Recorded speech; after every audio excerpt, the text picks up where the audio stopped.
하나님 말씀은 히브리서 11장 23절에서 26절입니다. 같이 읽겠습니다.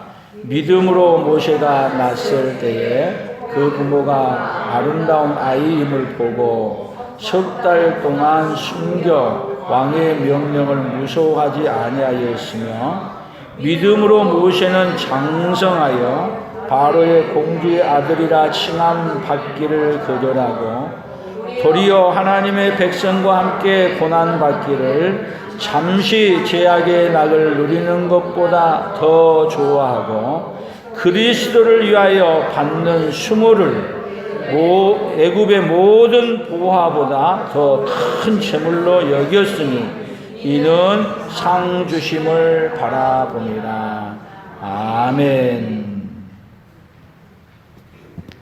오늘은 설교 제목이 고난받기를 작정하고, 같이 봅니다. 고난받기를 작정하고. 한번 물어봅시다. 여러분, 무슨 고난받기를 작정하고 무슨 한 일이 있어요? 고난받을 일이 작정되어지면요, 그 일은 안 하든지 피하든지 하는 것이 바로 누구예요? 우리 본성이고 이렇게 살아가는 게 우리 인생이에요. 그런데 하나님은 어떤 하나님이시냐? 오늘 고난받기를 작정하고 우리를 구원하시기로 작정하시고, 고난받기를 작정하시고, 그리고 작정하신 대로 그 고난 받으심을 와서 성취하시고 우리에게 구원을 다 이루어서 주신 분이 바로 누구시냐면 우리 예수님이십니다. 아멘. 오늘 그 은혜가, 그렇게 하나님이 주고신 고난받기를 작정하고 주신 그 은혜를 오늘 받아서 누리고 살아가는 그 은혜가 있기를 예수님의 이름으로 축복합니다. 옆 사람들에게 인사하는데, 고난받기를 작정하고 주신 은혜를 받으십시다. 시작. 고난받기를 작정하고 주시는 은혜를 받으십시다. 아멘. 히브리서는요, 믿음의 11장에 믿음의 장이라고 말하는데, 특별히 오늘 본문을 여기 보면 26절을 한번 보세요. 26절 같이 한번 다시 읽어봐요. 그리스도를 위하여 받는 수모를 애굽의 모든 보화보다 더 큰 재물로 여겼으니 이는 상 주심을 바라봅니다. 자, 누가 그랬어요? 그리스도를 위하여 받는 수모를. 누가요? 누가? 모세가. 성경이 지금 이상하게 얘기를 해요. 자, 모세가 지금 사역을 하고 있었는데, 모세가 그 당시 예수님도 안 오셨잖아요. 그런데 지금 히브리서의 믿음의 장으로서 이걸 모세를 해석할 때, 모세는 그리스도를 위하여 받는 수모를 애굽의 모든 보화보다 큰 재물로 여기고 고난을 받는 일에 기꺼이 나아갔다는 거예요.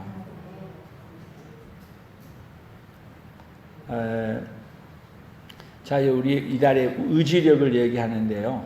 의지력은 지금 하고 있는 게 아니라 앞으로 할 일에 대한 작정을 하는 거예요. 작정. 어떻게 하겠다. 그리고 그 작정한 대로 그대로 이루어 가시는 그 의지력이 그의 품성이란 말이에요. 그러면, 자, 모세가 바로의 궁전에서 어떤 사람이 되냐면 다음에 왕위로 올라갈 수 있는 자격을 가진 사람이야. 애굽 왕. 그러면 애굽에서 이스라엘 백성들이 그렇게 고통과 어려움 가운데 있을 때 그들을 그 고통과 어려움에서 건져내려고 한다면, 여러분, 그 왕위에 올라가서 하는 것이 쉽겠어요? 왕에게 그냥 죽을 일 당해가지고 도망가가지고 할 일이 쉽겠어요?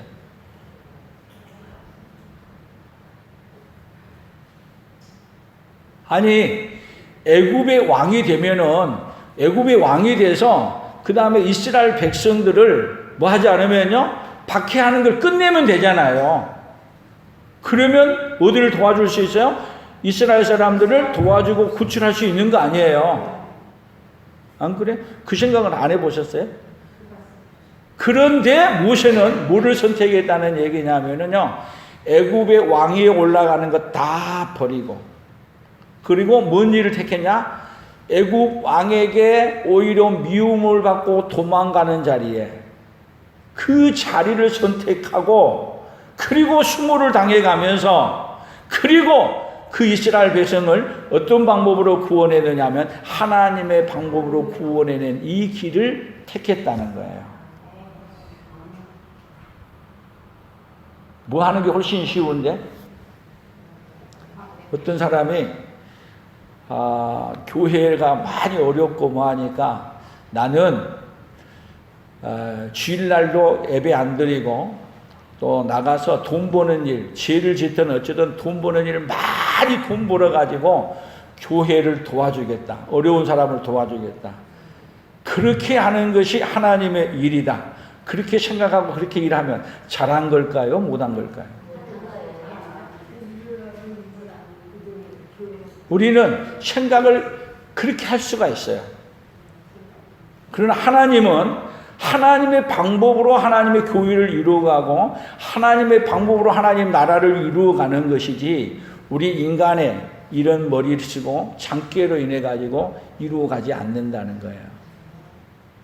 그래서 여러분, 고난 받는다는 것은 어떤 일을 하고 있는 거냐면 우리 안에 있는 불순물을, 이 고난이란 세월을 통해서 우리 안에 있는 불순물을 다 빼내는 작업을 해요. 고난이. 그래서 우리에게 고난이 뭘 주느냐면은 많은 유익을 갖다 주기도 하는 거예요. 그러니까 우리 인류가, 자, 에덴 동산에서 추방된 다음에, 그 다음에 이스라엘 백성들을 지금 애굽에서 사는데 거기서 구출해서 그 다음에 가나안 땅으로 이루어가는 이 사건을 이제는 성경의 테마로, 큰 테마를 가지고 시작하고 이끌어가고 있는 거예요. 큰 테마를. 그런데 지금 이스라엘 백성들이 애굽에 내려가서 처음에는 요셉 덕분에 거기서 잘 먹고 잘 살았어요. 우리도 이 세상 살아갈 때 우리가 이 세상에 많은 혜택을 입고 뭐해서 이 세상에서 잘 먹고 잘 살고 있어요. 그리고 우리는 어디에 정착하려고 하고 있어요? 이 세상에 정착하기 위해서 온 힘을 다하고 온 마음을 다 쏟아 살아요. 그러나 이 세상은 여러분 정착할 수 있는 곳이 아니라는 거예요.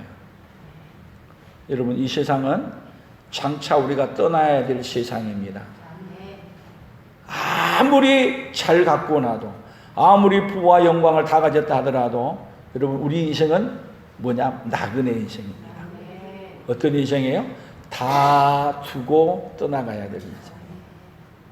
그래서 우리 인생을 오늘 다시 점검하시고, 왜 예수님이 우리에게 찾아오셔서, 사실은 여기 그리스도를 위하여 받는 수모를 모세가 겪었다고 얘기하고 있지만 더 한 걸음 더 나아가서 보게 되면 모세를 통해서 예수님이 우리를 위하여 수모당할 일을 기록해 놓은 거예요. 다시 모세가 애굽의 모든 보화보다 더 큰 재물로 여기고 그리스도를 위하여 받는 고난을, 더 수모를 더 기쁘게 받아들였는데, 사실은 예수님이 이 땅에 오셔서 많은 수모와 고통을 당할 것에 대한 이야기를 누구를 통해서 하고 있느냐 하면 모세를 통해서 하고 있는 거예요. 누구를 구원하시려고요? 누구를? 나를 구원하시려고. 아멘. 그래서 이제 성경 우리가 본문을 한번 좀 나가서 다른 데 찾아서 한번 보겠습니다. 출애굽기로 봅니다.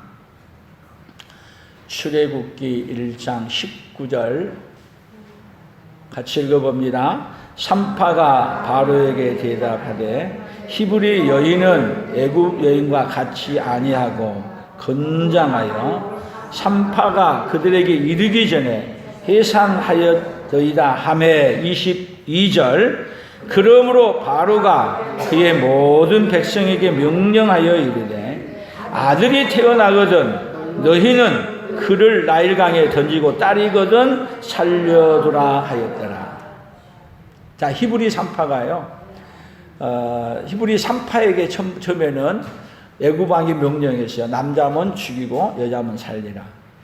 그런데 히브리 3파들이 하나님을 두려워하면서 남자가 태어나도 안 죽인 거야.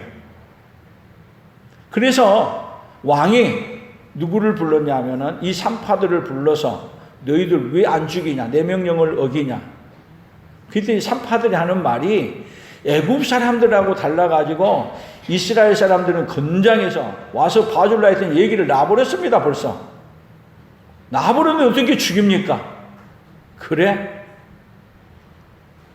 그러면 그걸로 끝나야 되는데 그 다음에는 어떤 명령이 내렸냐 하면은 이 바로가 22절 다시 보세요. 바로가 그의 모든 백성에게 명령하여 이르되 아들이 태어나거든 너희는 그를 나일강에 던지고 딸이거든 살려두라 하였더라. 아들이 나면 누가 나일강에 던져야 돼요? 그 부모가 나일강에 던져서 죽여야 돼요. 자, 3파 살려준 게 좋았어요? 3파가 죽인 게 더 좋아요? 살리는 게 좋아요? 살렸더니 결과는 다음부터는 어떻게 나냐? 남자가 나면 예외 없이 다 모든 남자를 어디 갖다가 발치해 죽여야 돼요? 나일강에 죽여야. 거기에 누가 들어갔느냐면 모세가 다 그때 태어난 거야. 여러분 태어나도 왜 하필이면 모세가 꼭 그때 태어나게 만드실까? 자, 우리 예수님도 이 땅에 오실 때 유대 땅 베들레헴에서 얘기가 났어. 예수님이 났어. 그랬더니 또 바로왕 같은 놈이 하나 또 나타났어. 어떻게 했죠? 헤로드 왕이 나타나서 베들레헴 2살 아래로 다 죽였어. 여러분 세상을 구원하려고 하는 구원자가 올 때는 그 구원자를 마귀는 가만 놔두지 아니하고 어떻게 하려고 한다고요? 죽이려고 덤벼드네. 근데 하나님이 구원하는 역사를 보세요. 그 죽이는 가운데 하나님께서 두려워하지 아니하고 그 아이를 빨쳐 죽인 게 아니라 갈대 상자에 만들어서 띄어내리는데 그 아이를 어디에 가서 키우느냐 하면 바로가 죽이는 왕궁에 들어가서 크도록 만들어. 그러셨던 하나님이 예수님이 이 땅에서 왔더니 예수님도 헤롯 왕을 피해서 어디로 또 가요? 애굽으로 가서 거기서 다시 성장해서 다시 어디로 돌아와요? 나사렛이라는 동네로 돌아와요. 하나님은 구원하는 역사를 창세기부터 그냥 쓰는 내용이 아니에요. 하나님은 모든 우주를 함께 통치하면서 전체적인 포괄적으로 보면서 구원의 역사를 써가시는 거예요.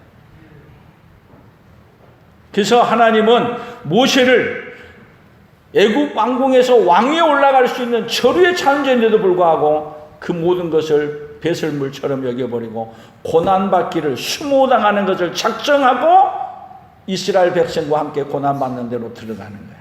오늘 본문 다시 보세요. 히브리서 11장 23절입니다.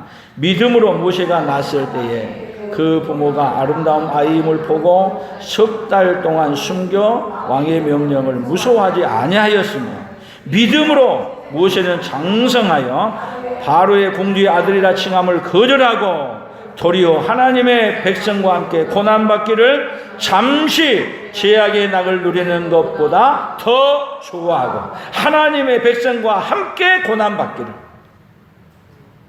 그리고 모세는 어디로 도망가세요? 시내 광야로 도망가서 호렙산에 가서 머무르고 거기서 하나님을 만나고 거기서 다시 이제는 하나님의 방법으로 이스라엘 백성들을 구원하는 역사를 써가고 있는 것입니다. 그 이야기를 히브리서 사도행전에서는 이렇게 표현했어요. 사도행전 스데반이 설교하면서 하는 얘기예요. 같이 읽어봅니다. 그때에 모세가 낳았는데 하나님 보시기에 아름다운지라 그의 아버지의 집에서 석 달을 동안 길리더니 버려진 후에 바로의 딸이 그를 데려다가 자기 아들로 기르매 모세가 애굽의 모든 지혜를 배워 그의 말과 하는 일에 능하더라. 자, 모세가 애굽의 바로의 궁에 들어가서 거기서 최고의 권력을 가질 수 있는데 그들의 방법으로, 세상의 방법으로 구원하지 아니하고 하나님은 어떻게 했어요? 거기서 키워서 이제는 구원할 수 있는 도리를 만들어 가시는 거예요. 그래서 장차 모세를 통해서 뭐를 하고 싶어 하느냐면 모세를 통해서 이야기를 하는데 모세를 통해서 예수님을 보내겠다는 이야기를 하고 있는 거예요. 그냥 모세 사역을 그냥 쓰는 게 아니라 모세가 이스라엘 백성을 구원하는 것처럼 예수님이 오셔서 자기 백성을 구원하는 역사를 함께 그림을 그리면서 이중적으로 써가고 있는 거예요. 그래서 신명기 18장 15절에 보게 되면 이 모세가 하는 말이에요. 너희는 나와 같은 선지자가 일어나거든 너희는 다 그의 말을 들으라. 그래서 모세는 결국은 모세와 같은 선지자가 일어날 것에 대한 것을 예표적으로 구약에서 얘기하고 모세와 같은 선지자가 곧 누구냐? 예수 그리스도로 설명을 하고 그래서 신약은 모세가 말했던 그 선지자가 와서 사역하는데 모세가 지금 고난받고 순환받는 것이 더 크겠어요? 예수님이 이 땅에 와서 고난받고 순환받는 게 크겠어요? 비교적으로 얘기하면 모세가 받는 건 별거 아닌 거예요. 시상. 그러니까 보세요. 모세가 왕궁에서 여기 보호를 받는 것을 애굽의 모든 부귀 영광을 누리는 걸 거절하고 하나님의 백성과 함께 즐거워하는 것처럼 하나님의 아들 예수님은 이 세상의 왕인 하나님 나라의 영원한 왕국에서 사는 그 모든 기쁨과 평화를 거절하고 어디로 내었어요? 피조물의 세계인 이 땅에 인간의 몸을 입고 오신 거예요. 뭐 하기 위해서요? 많은 고난과 순환을 당하시면서 우리를 구원하시기 위하여. 근데 이 계획을 모세를 통해서 미리 말한 거란 말이에요. 그런데 미리 말한 대로 누가 오셨어요? 예수님이 약속한 대로 온 거예요. 자, 의지력의 품성은 뭐라 그랬어요? 작정하고 작정한 바를 실행해 가는 거예요. 그러니까 자, 구약에서 하나님이 모세를 통해 예수님이 보내겠다고 작정하고 어떤 모습으로 보냈다는 것을 그림을 그리고 그렇게 그린 대로 만왕의 왕이신 예수님이 이 모세가 왕궁의 보호자를 내려놓고 하나님의 백성과 함께 즐거워하는 것처럼 예수님은 영광스러운 하나님의 보호자의 그 영광스러운 걸 내려놓고 자기 백성을 구원하기 위해서 고난받는 자리에 내려오시겠다고 작정하신 대로 내려오셔서 우리를 위해 고난을 받으십니다. 그 하나님이 누구 하나님이세요? 오늘 저와 여러분의 하나님이세요. 그 의지력 품성이라는 것은 하나님의 의지력인 속성이에요. 하나님의 속성.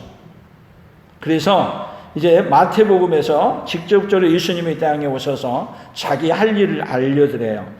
마태복음 16장 21절입니다. 같이 읽어봅니다. 이때로부터 예수 그리스도께서 자기가 예루살렘에 올라가 장로들과 대제사장들과 서기관들에게 많은 고난을 받고 죽임을 당하고 제3일에 살아나야 할 것을 제자들에게 비로소 나타내시니. 지금 이제 예수님이 자기 계시하는 거예요. 내가 이 땅에 온 이유는 다른 것이 아니라 예루살렘에 올라가 장로들과 대제사장과 서기관들에게 많은 고난을 받기 위해 내가 왔다. 여러분 얼마나 놀라울 일이에요. 하나님이신 분이 영광을 받으러 와야지. 뭐 하러 오신 거예요? 고난을 받으러 오셨어. 고난을 받으러. 그런데 이렇게 고난을 받으러 왔는데 이 예수님을 여러분 제자들도 이해를 못하고 못 받아들여. 언제부터 말했는데? 모세 때부터 계속 예수님이 고난과 순환을 당하고 이렇게 할 것에 대한 이야기를 했는데 예수님의 제자들을 데리고 다니면서 이야기를 하면서 직접적으로 내가 예루살렘에 올라가 많은 순환을 받고 너희들을 구원할 거라는 얘기를 하는데 못 알아들어. 그래서 그뿐만 아니라 예수님이 죽었다가 부활한다 함에도 몰라하더라. 그걸 누가복음 24장 25절에서는 이렇게 했어요. 같이 읽어봅니다. 이르시되 미련하고 선지자들이 말하는 모든 것을 마음에 더디 믿는 자들이야. 그리스도가 이런 고난을 받고 자기의 영광에 들어가야 할 것이 아니냐 하시고, 엠마오로 내려가던 제자들이 예수님이 고난을 받고 죽으시고 부활했다는 소리를 들었는데도 그래도 엠마오로 내려가는 거야. 이해를 해요? 안 했어요? 이해를 못하는 거죠. 언제부터 말했는데? 언제부터? 사실은 창세기부터 말했어요. 계속 말하고 이제는 더 알아듣기 위해서 모세라는 선지자를 통해 가지고 그들에게 알려주고 이야기하는 그 그림을 다 그려서 이야기를 해. 그래서 히브리서에서 믿음으로 얘기할 때 이 히브리서 기자는 신약만 얘기하는 게 아니라 어디를 얘기하냐, 모세를 예수님의 관점에서 보고 이해를 한 거예요. 그러니까 우리가 구약으로만 보면은 해석이 안 돼요. 구약은 뭘로 봐야 되냐면 예수님이 해석해 주신 관점에서 이렇게 봐야 구약이 제대로 해석이 되는 거예요. 그래서 이제 복음을 받았던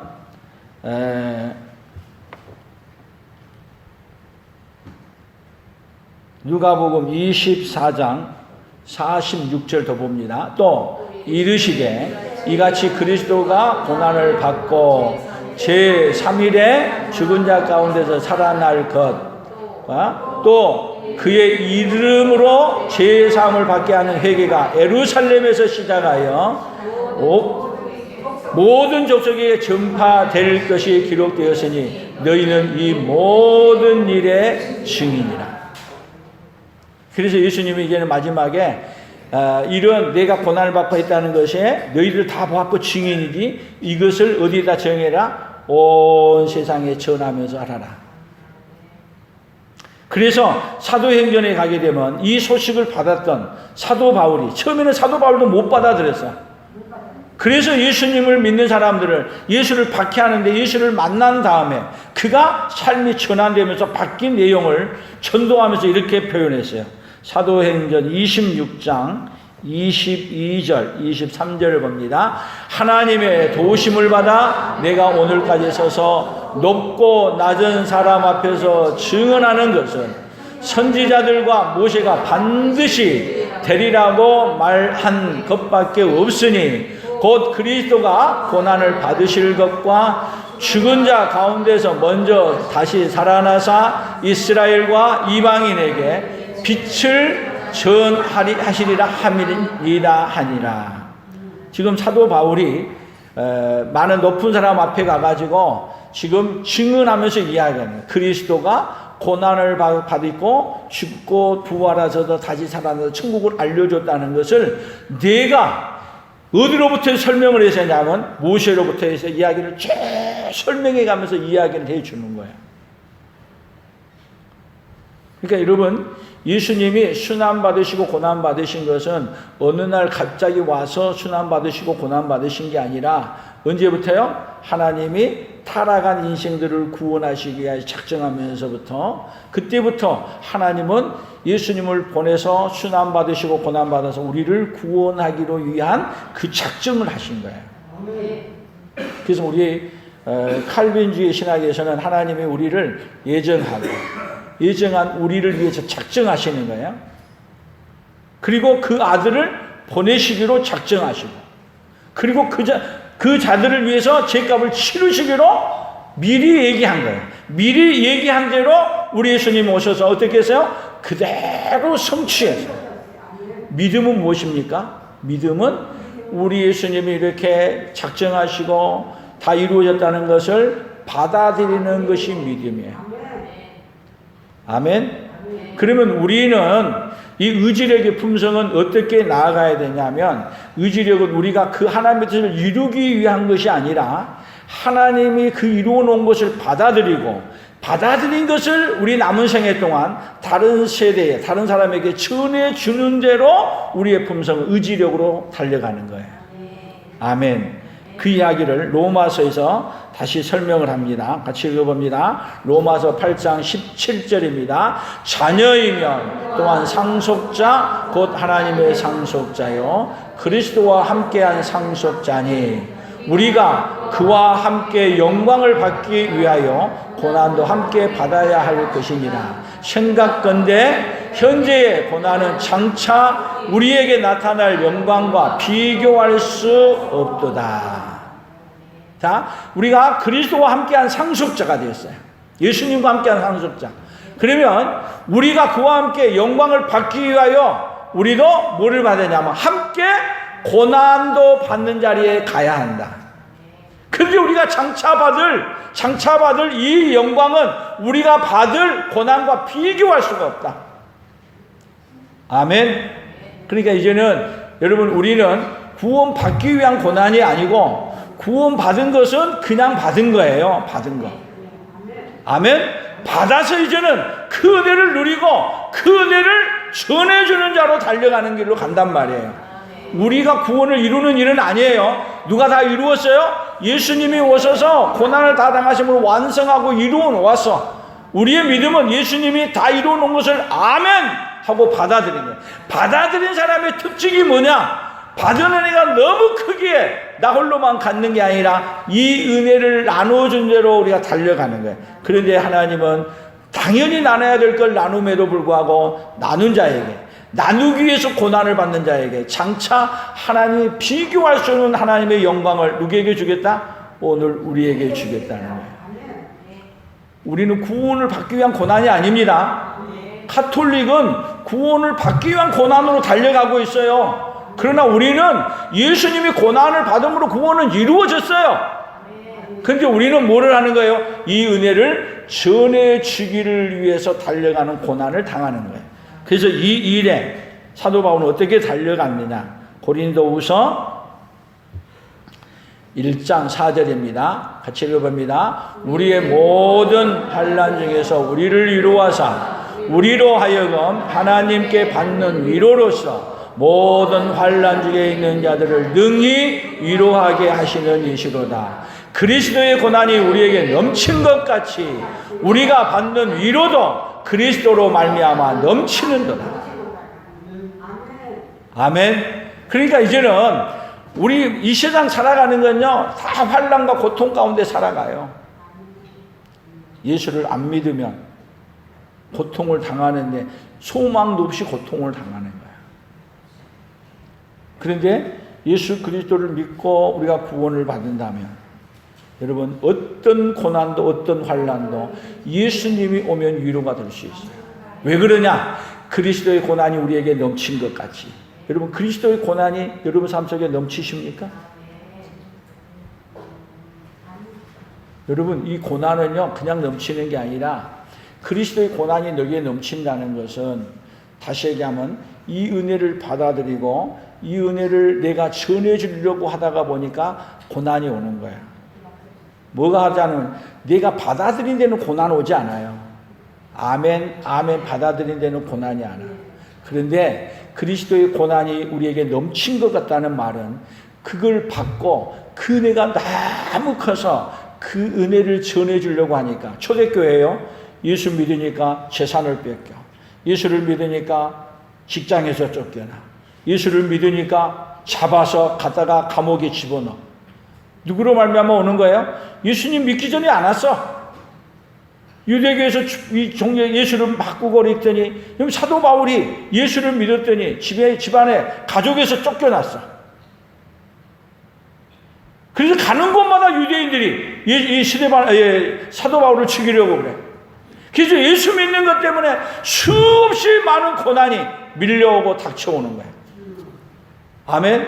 그런데 그 많은 고난과 아픔보다도 뭐가 더 넘쳤느냐면 사도 바울에게 예수 그리스도로부터 오는 위로가 더 넘쳤다는 거예요. 이것을 고백하고 이것을 고백하면서 이야기를 하고 있는 거예요. 아멘. 빌립보서 1장 29절 봅니다. 같이 봅니다. 그리스도를 위하여 너희에게 은혜를 주신 것은 다만 그를 믿을 뿐 아니라 또한 그를 위하여 고난도 받게 하려 함이라. 자, 그리스도를 위하여 너희에게 은혜를 주신 것은 은혜로 말하면 믿어지는 거예요. 나를 위해서 고난 받으신 예수님이 믿어지는 거예요. 나의 구원을 이루신 예수님이 믿어지는 거예요. 믿어지면 그다음 다만 믿을 뿐 아니라 그를 위하여 고난도 받는데 그를 위하여 고난을 왜 받느냐? 그 예수님을 전해주다 보니까 그 예수님을 전해주는 게 고난이 오는 거예요. 근데 은혜를 주신 이유가 뭐라고요? 그를 위하여 고난도 받게 하기 위해서 주는 거예요. 여러분, 여러분의 은혜가 제대로 된 은혜라면, 여러분 예수님이 예수님을 보내서 우리를 위하여 고난 받으신 것에 대한 모세를 통해서 미리 예고적으로 말한 대로 예수님이 오셔서 고난 받으시고 우리의 구원을 다 이루었어요. 받은 은혜가 적어요, 커요? 예? 안 많은 것 같은데. 옆 사람들에게 받은 은혜가 적어요, 커요?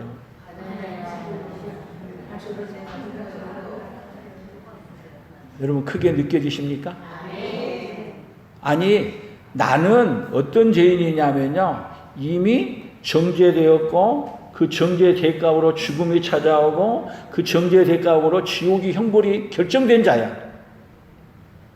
근데 이런 것들을, 이런 모든 문제를 해결하기 위해서 누가 순환을 고난을 당하시냐면 예수님이 대신 고난을 당하시겠다고 미리 얘기한 대로 그대로 오셔서 이루어 놓으셨어. 적어요, 커요? 그렇게 나오면 안 돼요. 커도 어느 정도 크냐? 어마어마하게 커서 내가 말할 수가 없어. 너무 커. 그렇게 큰 걸 받았습니까? 여러분, 받은 사람의 특징이 뭐냐면, 받았다는 증거가 뭐냐면 그 은혜가 너무 커서 그 은혜를 내가 가만 갖고 있을 수가 없어. 한번 여러분들에게 한번 생각해 보세요. 여러분이 말할 수 없는 어마어마한 걸 받아서, 예를 들면은 죽을 병에 걸렸는데 죽을 병을 고치는데 돈도 안 들고 쉽게 고치는 방법을 해가지고 고쳤어. 죽을 병인데. 그러면 고침을 받고 난 다음에 입 꽉 다물고 있어요? 가가지고 이야기하고 알려줘요? 예? 입 꽉 다물고 있는 사람은요, 그 사람은 빨리 죽어야 될 사람이야. 근데 아니 돈도 안 들어. 너무 큰 건데 그걸 받았어. 그러면요, 여러분, 그렇게 좋은 것을 돈도 안 들고 쉽게 고친다 그러면은 여러분, 의사들이 좋아할까요? 싫어할까요? 싫어하죠. 예? 몰라, 하여튼.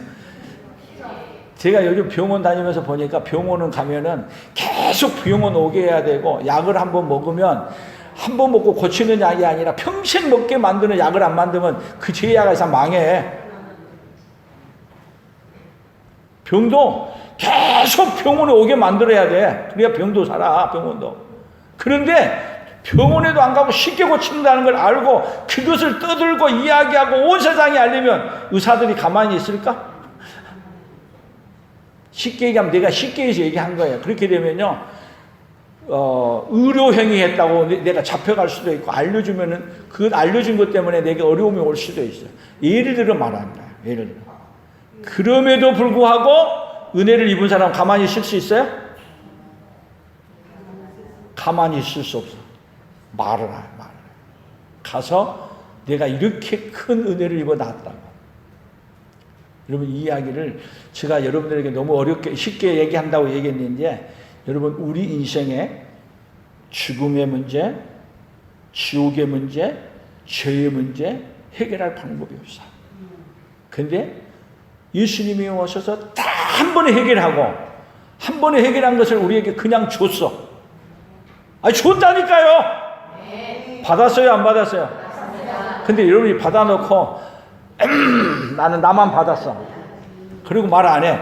받은 사람이에요, 안 받은 사람? 예? 제가 볼 때는 안 받은 사람이에요. 이 말이야. 그를 위하여 고난도 받게 하는데 너무 커서 가만히 있을 수가 없어. 가만히 있으려고 하면은 이 속에서 그냥 천불이 나가지고 있을 수 없게 만들어. 그것이 누구였냐면 사도 바울이야. 아멘. 그래서 골로새서에는 또 이렇게 표현했어. 골로새서 1장 24절, 나는 이제 너희를 위하여 받는 괴로움을 기뻐하고 그리스도의 남은 고난을 그의 몸된 교회를 위하여 내 육체에 채우는. 그 예수님을 알고 내가 견딜 수가 없어. 그래서 그걸 전해주는데 그 받는 괴로움을, 오히려 받는 예수님을 전하는 것 때문에 받는 괴로움을, 수모를 뭐 했다고요? 기뻐하고 그리스도의 남은 고난을 그의 몸된 교회를 위하여 어디에? 내 육체에 채우느라. 여러분, 예수님이 우리에게 전해준 은혜가 너무 크고 놀라워서 그 은혜를 나 혼자 간직할 수 없어서, 알려주려고. 여러분, 그래서 우리 풍성학교가 세워진 거 아니에요? 아멘? 아니, 그래서 제가 목사 됐어. 그래서 교회에 여러분들에게 그 은혜를 알려주려고 여러분 앞에 제가 선 거예요, 오늘. 아멘? 여러분들이 그 은혜를 입었으면 여러분이 그 자리에 서 있는 게 아니라 그 받은 은혜를 누구에게요? 내 자녀들에게, 내 이웃에게 알려주기 위해서. 내가 그 은혜를 전해주면 나를 싫어한다 할지라도, 어려움이 온다 할지라도, 여러분이 해외로 나가 선교는 못 할지라도 선교 후원이라도 보내고, 교회가 세워지기 위해서 여러분들이 못한 이 부분을, 하나의 부분을 감당해가. 그래가면서 뭐를 읽는 거예요? 그리스도의 남은 고난을 어디에 채우는 거예요? 내 육체에 채워가는 거예요. 아멘. 그렇게 할 때 주님 앞에 가게 되면, 주님이 누구를 위해서 고난받았다고 얘기해 주냐면 예수님을 위해서 모진 수모를 당했다고 우리를 환영하고 받아주실 줄로 믿습니다. 그러나 여러분들이 상관없어 나만 잘 살겠다고 얘기되면 우리 주님 앞에 구원을 받을는지는 모르지만 주님 앞에 가면 책망받지 않겠어요? 오늘 주님 앞에 섰을 때 잘했다고 칭찬받는 그러한 하나님의 사람들로 서시기를 예수님의 이름으로 축복합니다. 그래서 오늘 구호를 이렇게 만들어 봤어요. 같이 읽어봅니다.